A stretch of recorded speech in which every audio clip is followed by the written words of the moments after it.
নমস্কার বন্ধুরা, আজকে আমি একটি বিশেষ ভিডিও নিয়ে আপনাদের সঙ্গে হাজির হলাম। অর্থাৎ মিথুন রাশির সঙ্গে কোন রাশির বিয়ে সুখী হয়। অর্থাৎ এই ভিডিওটি যদি আপনাদের ভালো লাগে তবে লাইক, শেয়ার, সাবস্ক্রাইব ও ফলো করতে কিন্তু অবশ্যই ভুলবেন না। অর্থাৎ আপনাদের সবাইকে স্বাগত জানাই। অর্থাৎ মিথুন রাশির সঙ্গে কোন রাশির বিয়ে সবচেয়ে সুখী এবং সফল হয়। অর্থাৎ কোন রাশির সঙ্গে দাম্পত্য জীবন আনন্দময় হতে পারে এবং কোন রাশির সঙ্গে সম্পর্ক টিকিয়ে রাখতে বেশি পরিশ্রম করতে হয়। অর্থাৎ ভিডিওটি শুরু করার আগে একটা বিশেষ কথা আপনারা মনে রাখবেন। জ্যোতিষশাস্ত্র বিশ্বাস ভিত্তিক একটা বিষয় এবং বাস্তব জীবনে সুখী দাম্পত্য জীবন গড়ে তুলতে হলে পারস্পরিক ভালোবাসা, সম্মান ও বিশ্বাস এবং বোঝাপড়ার উপর নির্ভর করে। তাই এই আলোচনা সাধারণ জ্যোতিষীয় ধারণা ভিত্তিতে তৈরি করা হয়েছে। মিথুন রাশির স্বভাব। মিথুন রাশির অধিপতি গ্রহ হচ্ছে বুধ। এই রাশির জাতক জাতিকারা কিন্তু বুদ্ধিমান, মিশুকে হয় এবং প্রাণবন্ত হয়, হাসি খুশি হয় এবং নতুন বিষয় শেখার প্রতি এদের আগ্রহ থাকে। তাই তারা কিন্তু খুব ভালোভাবে কথাবার্তা বলতে পারেন এবং সহজেই মানুষের মন কিন্তু তারা জয় করে নিতে পারেন। প্রেমের ক্ষেত্রে মিথুন রাশির মানুষরা কিন্তু রোমান্টিক হলেও স্বাধীনতাকে কিন্তু তারা খুব একটা গুরুত্ব দিয়ে থাকেন। কিন্তু এক ঘরে জীবন তাদের কিন্তু পছন্দ হয় না, অর্থাৎ একঘেয়েমি জীবন।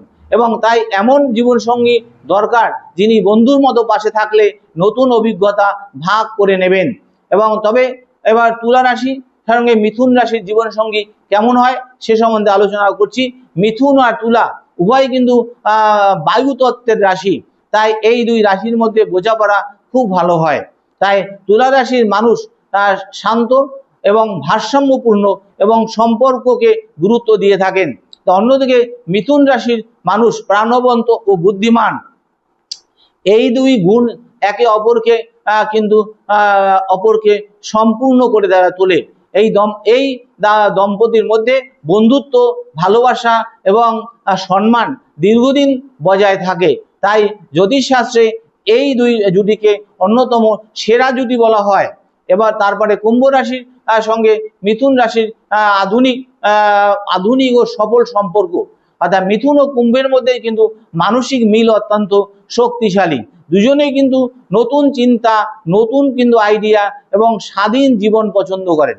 তাই একে অপরের ব্যক্তিগত স্বাধীনতাকে কিন্তু সম্মান করার কারণে কিন্তু সম্পর্কে অযথা চাপ তৈরি হয় না। তাই দাম্পত্য জীবনে আনন্দময় এবং দীর্ঘস্থায়ী হওয়ার সম্ভাবনা বেশি থাকে। এবার চলে আসি মিথুন রাশির সঙ্গে মেষ রাশির বিয়ে হলে কিরকম হয়। তা প্রাণবন্ত ও রোমাঞ্চকর জুটি। কেন? মেষ রাশির সাহস ও মিথুন রাশির বুদ্ধিমত্তা একসঙ্গে খুব সুন্দরভাবে কাজ করে। এই সম্পর্কের মধ্যে ভালোবাসা, ভ্রমণ এবং নতুন অভিজ্ঞতা এবং নতুন উত্তেজনা সব সময় থাকে। তবে মাঝে মাঝে মেষ রাশির জাতকরা রাগ ও মিথুন রাশির অস্থির স্বভাব সমস্যা অনেকটা তৈরি করে দিতে পারে। খোলামেলা আলোচনা করলে কিন্তু এদের সম্পর্ক অনেক সফল হতে পারে। এবং সিংহ রাশির সঙ্গে মিথুন রাশির সম্পর্ক কিরকম হয়? আকর্ষণীয় ও শক্তিশালী সম্পর্ক হয়। সিংহ রাশির আত্মবিশ্বাস এবং মিথুন রাশির বুদ্ধিমত্তা কিন্তু একে অপরকে কিন্তু আকৃষ্ট করে। তাই দুজনে সামাজিক জীবন উপভোগ করেন এবং একসঙ্গে নতুন পরিকল্পনা করতে তারা ভালোবাসেন। এবং যদি অহংকারকে দূরে রাখা যায় তাহলে এই জুটি কিন্তু সুখী দাম্পত্য জীবন কাটাতে পারেন। এবং মাঝারি মিলের রাশি, মিথুন রাশির সঙ্গে মাঝারি মিলের রাশি হচ্ছে ধনু রাশি। মিথুন রাশি ও ধনু বিপরীত রাশি হওয়ায় আকর্ষণ অনেক বেশি হয়। তবে দুজনের কিন্তু চিন্তা ধারার পার্থক্য থাকায় মাঝে মাঝে কিন্তু তাদের মধ্যে মতবিরোধ হতে পারে। তাই পারস্পরিক সম্মান বজায় রাখলে সম্পর্ক সফল হতে পারে।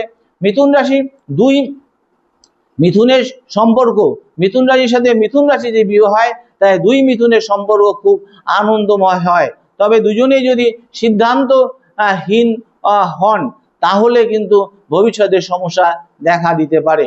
যেসব রাশির সঙ্গে বেশি বোঝাপড়া প্রয়োজন সেগুলো হচ্ছে বৃষ, কর্কট, কন্যা, বৃশ্চিক, মকর ও মীন রাশির সঙ্গে সম্পর্ক কিন্তু অসম্ভব নয়, তবে কিন্তু বোঝাপড়ার প্রয়োজন।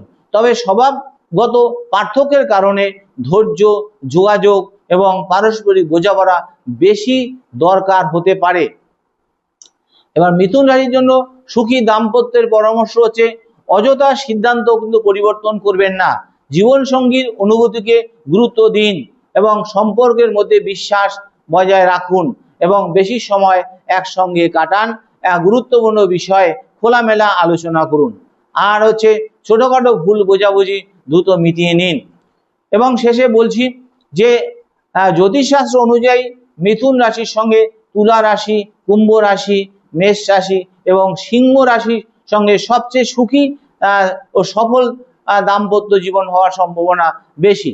তবে মনে রাখবেন, শুধু রাশি নয়, একটি সফল বিবাহের মূল ভিত্তি হলো কিন্তু ভালোবাসা, বিশ্বাস, সম্মান এবং পারস্পরিক বোঝাপড়া। তাই অর্থাৎ এই ভিডিওটি যদি আপনাদের ভালো লাগে তবে লাইক, শেয়ার, সাবস্ক্রাইব ও ফলো করতে কিন্তু অবশ্যই ভুলবেন না। এই বলে শেষ করলাম। আপনারা সুস্থ থাকবেন, ভালো থাকবেন, ঈশ্বরের কাছে কামনা করি। এই বলে শেষ করি। নমস্কার।